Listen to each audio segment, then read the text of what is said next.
नमस्कार शेतकरी मित्रांनो, माऊली ॲग्रो या आपल्या यूट्यूब चॅनलवरती आपल्या सर्वांचं स्वागत आहे. शेतकरी मित्रांनो, राजमा पीक हे कशा पद्धतीने ह्या वर्षी आलेलं आहे, त्याला शेंगा कशा लागलेल्या आहेत, कशा पद्धतीने फुलं लागलेली आहेत, वाढ कशी, उत्पादन कशा पद्धतीने निघेल आणि त्याची पेरणी ही कशा पद्धतीने केली, ही सविस्तर माहिती आपण आज या व्हिडिओच्या माध्यमातून पाहणार आहोत. त्यामुळे व्हिडिओ हा आपला शेवटपर्यंत नक्की पहा आणि आपल्या यूट्यूब चॅनलवरती जर आपण नवीन असाल तर आपल्या चॅनलला सबस्क्राईब करा आणि व्हिडिओला देखील लाईक करा. फेसबुकवरती पाहत असाल तर फेसबुक प्रोफाईलला फॉलो नक्की करा. तर शेतकरी मित्रांनो, राजमा पीक हे प्रामुख्याने पेरलं जाणारं पीक ठरलेलं आहे. कारण की प्रत्येक शेतकरी राजमा पिकाकडे आता वळलेला आपल्याला दिसतो. कारण की बाजारभाव उत्पादन हे चांगल्या पद्धतीने राजमा पिकाला मिळत आहे आणि कमी खर्चामध्ये हे पीक निघणारं, कमी कालावधीमध्ये साधारणपणे 90 ते 110 दिवसामध्ये हे पीक आपल्याला काढण्यासाठी येत असते. परंतु आत्ता शेंगा लागायला सुरुवात झाली, शेंगा लागलेल्या आहेत. पर कशा पद्धतीने प्लॉट आलेले आहेत, रोगाचा प्रादुर्भाव आहे का नाही हे सविस्तर आपण आज या व्हिडिओमध्ये पाहणार आहोत. त्यामुळे व्हिडिओ हा आपला शेवटपर्यंत नक्की पहा. तर शेतकरी मित्रांनो, जो आता आपण प्लॉट बघत असाल हा साधारणपणे 1 एकरचा प्लॉट आहे आणि 1 एकरच्या प्लॉटमध्ये ब्राझील वाघ्याची लागवड पेरणी ही केलेली आपण.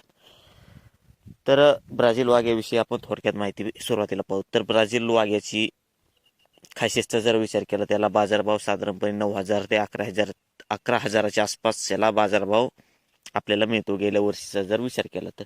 उत्पादनाचा जर विचार केला तर उत्पादन हे बाकीच्या व्हरायटीपेक्षा थोडं कमी असते. साधारणपणे 7 ते 8 क्विंटलपर्यंत प्रत्येक एकरी या प्रमाणामध्ये आपल्याला उत्पादन निघतं. तर अशा पद्धतीने जर 8 क्विंटल उत्पादन निघलं आणि 10,000 जर भाव लागला तर साधारणपणे 80,000चं उत्पादन आपल्याला 1 एकरमधून निघते. खर्चाचा जर विचार केला आपण तर 10 ते 12,000 रुपये प्रत्येक एकरी या प्रमाणामध्ये आपल्याला जास्त प्रमाणामध्ये जर खर्च केला, फवारणी हे जास्त केली तर आपल्याला या प्रमाणामध्ये खर्च हा दिसून येतो. याची पेरणीचा जर विचार केला आपण तर पेरणी ही 5 फूट साऱ्यामध्ये आपण याची पेरणी केली. 5 नळ्या जे नळ असतात त्यामध्ये पेरणी केली. साधारणपणे 35 किलो प्रति एकरी या प्रमाणामध्ये आपण बियाणं पेरलेले. बियाणं हे डायमंड या व्हरायटीचं आहे, म्हणजे कंपनीचं आहे. तर याची पेरणी केली. आता शेंगा लागायला सुरुवात झाली आणि एका झाडाला कशा पद्धतीने शेंगा येतात हे आपण सुरुवातीला बघून घेऊ. तर आपण बघू शकता की कशा पद्धतीने शेंगा लागलेल्या आहेत. साधारणपणे जर विचार केला आपण तर 1 2 3 4 5 6 तर साधारणपणे 20 शेंगा प्रति झाडाला आपल्याला या प्रमाणामध्ये दिसून येतात. साधारणपणे जरी 10 शेंगा जरी एका झाडाला बघितले आपण तरी पण आपल्याला उत्पादने भरपूर निघण. कारण की ब्राझील वाघ्याचा जर विचार केला आपण तर बाजारभाव भरपूर प्रमाणामध्ये या व्हरायटीला लागतोय.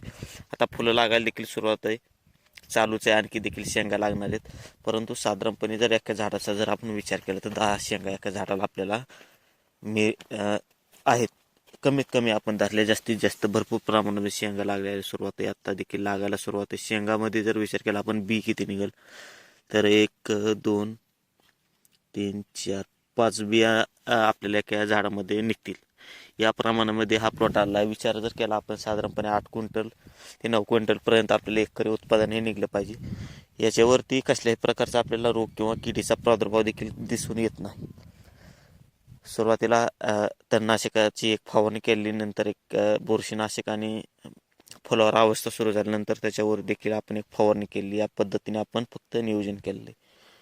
तर आपल्या बागांमध्ये कशा पद्धतीने राजमा आलेला आहे आम्हाला कमेंट्समध्ये नक्की सांगा आणि व्हिडिओ जर आवडला असेल तर व्हिडिओला आपल्याला लाईक नक्की करा. धन्यवाद.